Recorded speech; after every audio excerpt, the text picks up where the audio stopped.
Good morning, good to be with you. Minister, so tell us about this announcement in terms of nuclear. Well, actually, before we get to the announcement and the second bit that's just crossed about small modular reactors, long-term pitch for us. What portion of our energy mix in 20 years or so will nuclear be, should it be? Well, look, the big picture, I'd say, is that we need nuclear and renewables as part of the clean energy system of the future.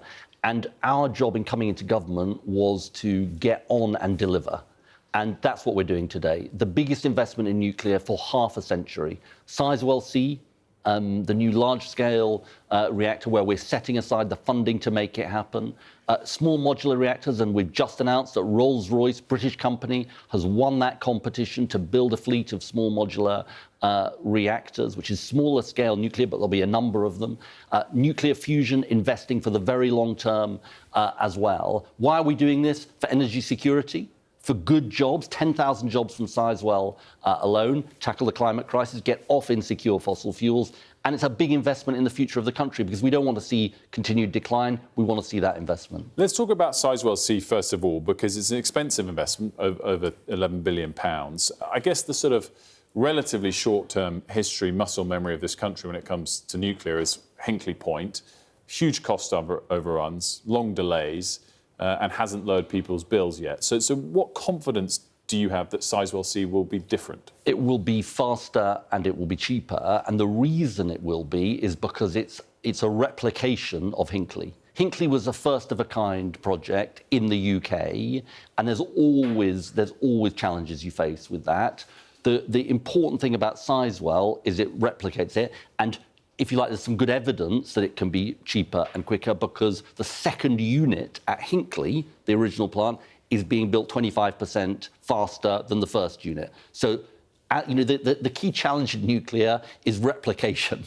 And we're going to be able to replicate it at Sizewell and, in a way, kind of, if you like, reap some of the benefits of Hinkley. So Sizewell's obviously the first step and what's available to you now. Is the real excitement, the long-term excitement with nuclear, these small modular reactors? I think small modular reactors are really exciting, and they're exciting because you're able to do lots more of them in a kind of factory setting. Lots of the kit could be able to be prepared, and doing lots of them gives you that opportunity to bring down the cost. That's the big prospect, and it's huge for our energy security, but it's also a huge opportunity for Britain. I'm so delighted that Rolls-Royce has won this competition, a British company. It's a fair and square competition that was run by Great British Nuclear, and there's huge excitement about what this can do. Obviously, great company based in Derby, really, really exciting. I guess the sort of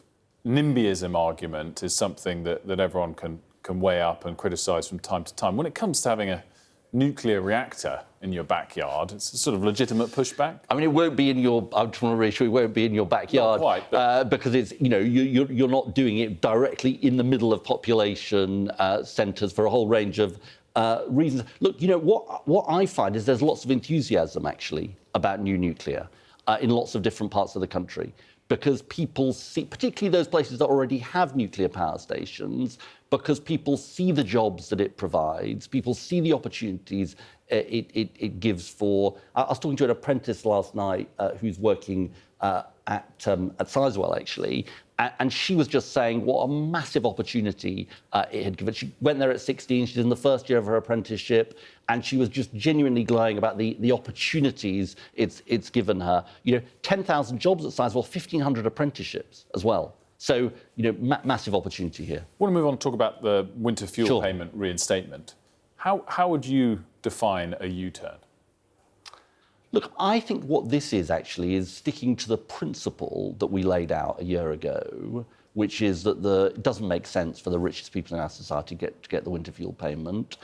But we've heard the strength of feeling about the level, the threshold. And I think actually what's been interesting about the debate is most people haven't been arguing with the principle. They've been arguing with where is the threshold set.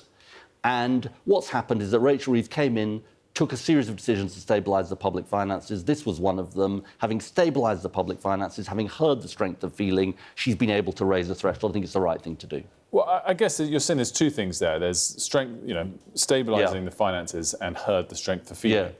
Yeah. I guess people just want, honesty. Of those two factors, surely it's 99% the strength of feeling. Because if we look at the finances, you can argue, sensible decisions made and all day long about that. But there's actually less headroom for the Chancellor today than there was then. So it's really a case of, we did a policy and the people didn't like it, and we've got to listen to what they like, and we've changed our minds. But look, just because I know that the decision making that Rachel Reeves went through when she took the decision, she came in, she was told there's all these unfunded commitments that the last government has made. You've got to take action to show a seriousness of fiscal responsibility and that you're willing to act. And she took a whole series of measures, including in the budget around taxes, raising taxes, including the winter fuel payment.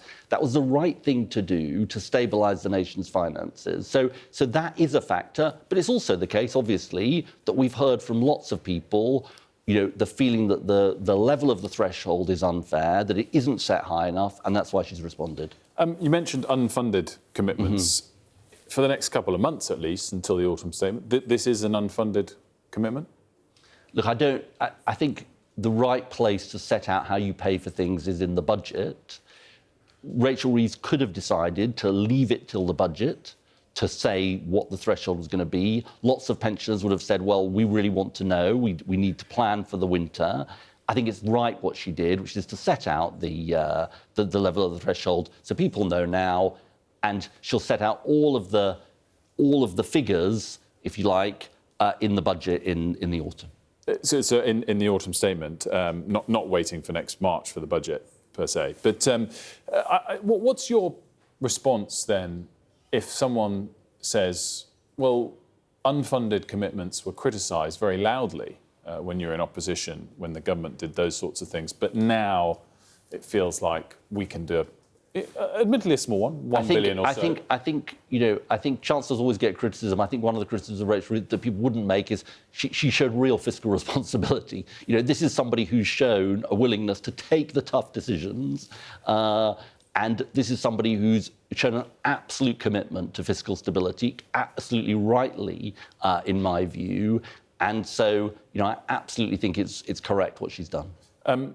Is it ultimately a change in position that you welcome and that you Absolutely. And look, I've heard from people knocking on doors, the feeling people had about this, that the principle wasn't wrong, as I say, but the threshold wasn't correct. Would you like to see a change in the position on the two-child benefit cap as well? Is that something that's being considered at least? It's not for me to speak about that. What I think I will say is that this government is absolutely committed to tackling child poverty. And we made this Bridget Phillips and my colleague made a really important and welcome announcement last week, which is to extend free school meals to 500,000 more children. Really welcome. Take 100,000 children out of poverty.